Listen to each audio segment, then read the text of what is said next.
آپ ٹک ٹاک پر کیا دیکھتے ہیں؟ Make up tutorials, DIY، self help یا فنی ویڈیوز یا پھر خبریں؟ خبروں کی بات کریں تو ایک دلچسپ خبر یہ ہے کہ امریکہ کے 1/3 نوجوان باخبر رہنے کے لیے ٹک ٹاک کا استعمال کرتے ہیں۔ جی ہاں، یہ ان کا فیورٹ نیوز پلیٹ فارم ہے۔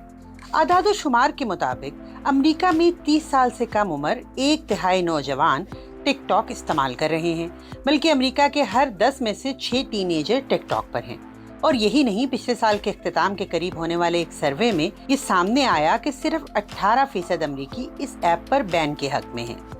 اس شارٹ فارم ویڈیو پلیٹ فارم کی امریکہ میں بطور نیوز سورس ویلیو ٹریڈیشنل اور دیگر سوشل میڈیا پلیٹ فارم کے مقابلے میں بڑی تیزی سے بڑھی ہے۔ اس کی ایک وجہ تو اس ایپ پر خبریں پیش کرنے کا انداز ہے، جس میں اچھا خاصا انٹرٹینمنٹ کا تڑکا شامل ہوتا ہے، اور دوسرے کریئٹرز کی پرسنل کامنٹریز اسے اور بھی مسالے دار بنا دیتی ہیں۔ لیکن ایکسپرٹس کے مطابق اس سے مس انفارمیشن پھیلنے کا خطرہ بھی رہتا ہے۔ اس کے علاوہ کئی میڈیا آؤٹلیٹس کی جانب سے ٹک ٹاک کے سابقہ ملازمین کے بیانات کی بنیاد پر یہ الزام لگایا جاتا رہا ہے کہ ٹک ٹاک کی مالک چینی کمپنی بائٹ ڈانس اسے چینی پروپیگنڈا ٹول کے طور پر استعمال کرتی ہے، اور چین مخالف خبروں کو اس ایپ کی جانب سے دبا دیا جاتا ہے۔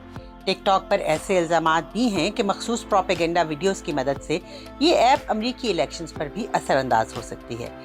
ٹک ٹاک کے بارے میں یہ بھی کہا جاتا ہے کہ اس کا الگوریدم، یعنی اس ایپ کے پیچھے کار فرما پروگرامنگ ایسی ہے جو صرف سنسنی خیز خبروں کو تیزی سے پھیلاتی ہے، یعنی ایسی خبریں لوگوں کے فور یو پیج پر زیادہ نظر آنے لگتی ہیں۔